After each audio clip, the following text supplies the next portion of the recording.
Yo, balik lagi sama gue di channel Brametin. Dan ya, pada kesempatan kali ini gue akan mengupdate untuk Bitcoin dan Bitcoin Dominance. Ya, market makin merah nih guys, merah, ya merah full gitu ya. Kemudian sebentar ya, kemarin juga udah saya update ya untuk altcoinnya. Itu ada Manta, ada Aevo, ada Supra gitu ya. Jadi mungkin buat teman-teman yang nanyain selalu ya, koin-koin altcoin itu udah saya update di 3 video itu, dari weekly, daily, hourly-nya ya. Dan sedikit reminder ya teman-teman untuk ngisi event yang penting di minggu ini. Itu di tanggal 9 April ada Crude Oil Inventory. Cuman yang main eventnya itu ada di tanggal 10 ya. Ini ada FOMC meeting, ada core CPI, ada CPI, kemudian ada PPI juga di tanggal 11. Jadi bisa disiapkan ya untuk di tanggal 10 dan 11 ini. FOMC-nya sih subuh, berarti ya pas jam tanggal 9 terus pindah ke 10 Aprilnya, nah itu jam 1 subuhnya itu ya. Jadi bisa dipersiapkan, dan ekspektasinya memang core CPI ada mengalami kenaikan, tapi CPI-nya mengalami penurunan, dan CPI-nya ini yang year over years-nya juga mengalami penurunan ya teman-teman. Dan ya ini kita lihat market ini makin merah ya, market cap turun 8%-an, fear and greed juga turun ke 17 lagi, extreme fear lagi. Dan ya ini benar-benar parah banget ya. Bitcoin balik ke 76 ribuan dolar, Ethereum di 1500-an, XRP di 1,7 1,8 dolar, Solana 100 dolar, dan Doge di 0,14 dolar teman-teman ya. Waduh, ini ya gimana teman-teman? Apakah sudah nyerah melihat market atau gimana? Bisa tulis di kolom komentar ya. Ini benar-benar makin dihajar turun, apalagi altcoinnya gitu ya. Bitcoin dominasinya masih naik lagi, Bitcoinnya drop, altcoin udah makin nangis dah guys. Makin nangis ya. Kita lihat nih turunnya itu 10-20% rata-rata ya. Overall tergantung altcoinnya nih, ada yang 17, ada yang 10, ada yang 18. Ini LTC tuh 18% gitu ya. Sui ini 14-15%, XLM ini 16% gitu ya. Chainlink ini 14-15%, TON 8% gitu ya. Cardano 15%, Doge 16% ya, dan lain sebagainya lah. Dan kalau kita lihat untuk ETF flow-nya, sebentar ya, coba kita refresh dulu teman-teman. Sepertinya belum keluar ya, harusnya hari ini, besoknya baru keluar teman-teman. Yap, 4 April terakhir teman-teman ya. Jadi memang mungkin nanti kelihatan bakal ada buangan lagi kah ya, kita lihat ya teman-teman. Untuk rilis datanya di besok baru terupdate biasanya. Kemudian ya kita lihat dulu untuk Bitcoin. Nah ini Bitcoin secara weekly teman-teman ya. Jadi kalau secara weekly kita lihatnya ya seperti ini, closingnya ini ya merah, jelas merah. Jadi dia jatuhnya ini setelah dia breakdown ya, ini setelah dia breakdown terhadap EMA21 weekly, naik cuma sekedar di tes, kemudian lanjut turun lagi ya. Dan nggak lain dan nggak bukan karena efek tarif juga, itu sangat mempengaruhi. Kemudian speak dari Jerome Powell terakhir kali itu juga lebih banyak ngeblame untuk ke arah Trump teman-teman.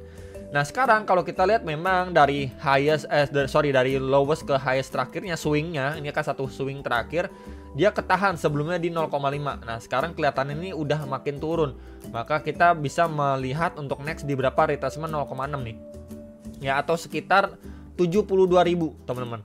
Nah di sini kalau kita lihat ya lebih seksama, ini coba saya markingin di range area ini. Sebelumnya resisten, kita lihat nih, ini resisten pada Maret 2024 ya, akhirnya mampu di break pada November 2024. Kita lihat nih tuh ya, sebelumnya ini resisten become support teman-teman. Jadi memang di range 70.000 72.000 kalau secara weekly ini bisa diperhatikan.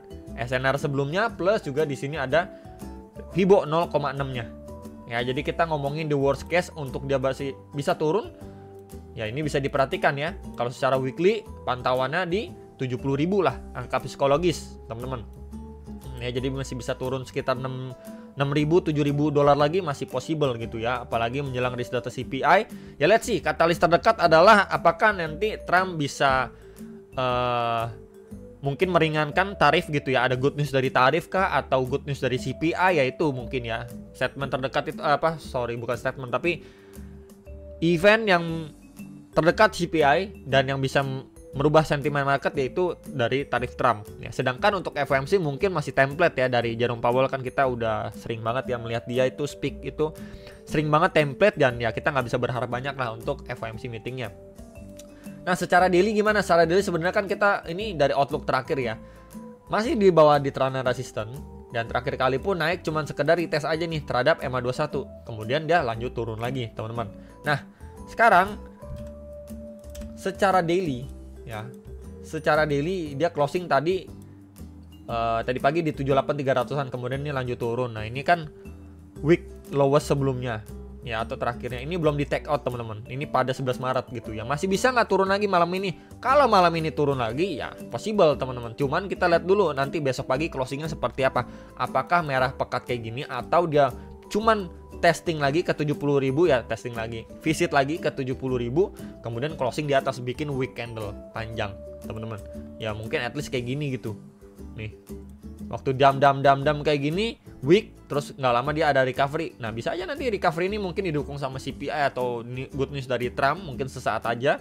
Ya masih bisa possible terjadi kayak gini. Yang penting kita lihat dulu nanti closingnya dia bikin week atau jarum panjang nggak, berarti adanya liquidity sweep di situ.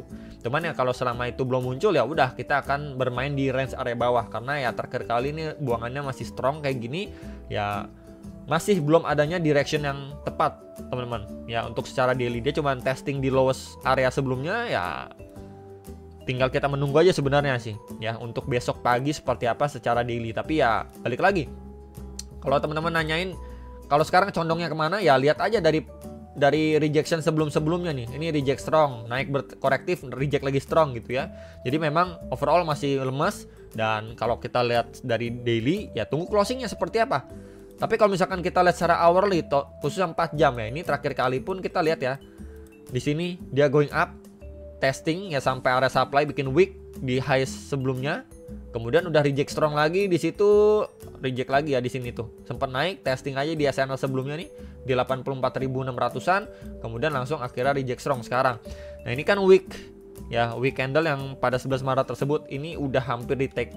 Tinggal nanti mungkin kita lihat teman-teman dari sini, apakah ini kan udah merah-merah nih ya, mungkin satu kali lagi untuk adanya sedikit napas atau sedikit rebound, teman-teman ya. Rebound yang sedikit ini pun mungkin nanti bisa di follow up untuk lanjut turun lebih bawah lagi, atau menjelang rilis data CPI dan FOMC ya. Ini sebenarnya untuk menjadi antisipasi aja sih ya, salah satu bentuk antisipasi untuk Bitcoin secara hourly, karena ya momentumnya ini masih keras ya dari segi sellernya gitu. Jadi belum tahu apakah akan mantul dan sebagainya. Cuman biasanya kalau memang sudah bikin liquidity sweep atau bikin tail candle cukup panjang, itu biasanya diiringi dulu dengan rebound tipis, teman-teman ya. Sama seperti ini bikin tail candle rebound tipis gitu ya. What else? Ini juga nih bikin tail candle kemudian rebound tipis gitu ya. Jadi sering banget sih dia bikin. Sebentar ya, kita lihat lagi. Nah ini juga ya, ini bikin wick terus rebound ya. Ini juga bikin wick rebound lagi teman-teman ya. Jadi lumayan sering sih dia setelah dia drop terus bikin rebound tipis. Ini juga nih, ini udah drop nih kenceng nih ya. Ini bikin wick kemudian ada rebound tipis, ini juga wick rebound tipis. Jadi selama ini kita lihat pergerakannya seperti itu, maka rebound tipis pun kita bisa expect setidaknya nggak jauh dari range EMA21 secara time frame 4 jam. Itu informasi yang bisa kita dapat dari previous movementnya. Nah sedangkan untuk Bitcoin dominance ini masalahnya guys, kemarin memang expect ya, di sini kan udah ada pelemahan nih secara daily ya, 1, 2, 3 candlesticknya itu tipis langsung ya, ini kenceng banget ya pada tadi pagi closingnya, dan sekarang masih lanjut naik ini teman-teman, di testing di retracement 1,6 atau di sekitar 63,58%. Ini yang buat altcoinnya nangis teman-teman, ini yang buat altcoinnya nangis ya, pusing 7 keliling guys ya. Ini dia problemnya teman-teman. Jadi seberapa jauh dia naik ya, let's see teman-teman. Di sini dia mampu dobrak nggak? Kalau dia mampu lagi ya akan testing di waktu dia bikin wick sebelumnya nih. Ini di 64,33% itu pada 3 Februari nih. Ya mungkin dia akan revisit ke situ dulu teman-teman, ini masih possible ya, karena ya kita lihat dari movementnya pun kemarin sudah ada mulai indikasi pelemahan momentum, tapi ya udah di follow up-nya dengan bull candle ya, mau gimana lagi, nggak dapat retracement malah kita ya. Sangat-sangat disayangkan guys. Oke, jadi memang ini kondisi yang lagi nggak bagus untuk altcoin, kemudian dari segi Bitcoinnya juga gitu ya, nggak mendukung banget lah intinya. Mungkin teman-teman yang mau rehat dulu ya nggak apa-apa, karena mungkin mental orang beda-beda gitu. Tapi kalau misalkan teman-teman yang masih yakin, masih percaya, kemudian melihat ini sebagai opportunity karena lagi merah gitu ya, lagi diskon, ini diskon parah Ya mau cicil silahkan gitu ya, bukan all in tapi cicil mungkin sama teman-teman yang melihat invest sambil kerja gitu ya, atau sambil ada pemasukan dari yang lain, lagi ada uang mau cicil ya silakan, karena tentu lagi merah gitu, sangat gampang gitu belinya.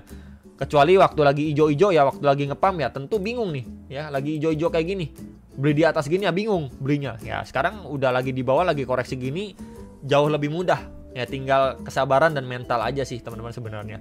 Ya palingan itu aja untuk update video kali ini, hopefully bisa terbantu ya. Mungkin di market yang merah maupun hijau saya tetap akan update video gitu ya. Dan ya itu aja dari saya, dan sampai jumpa untuk next video. Sampai profit teman-teman, bye.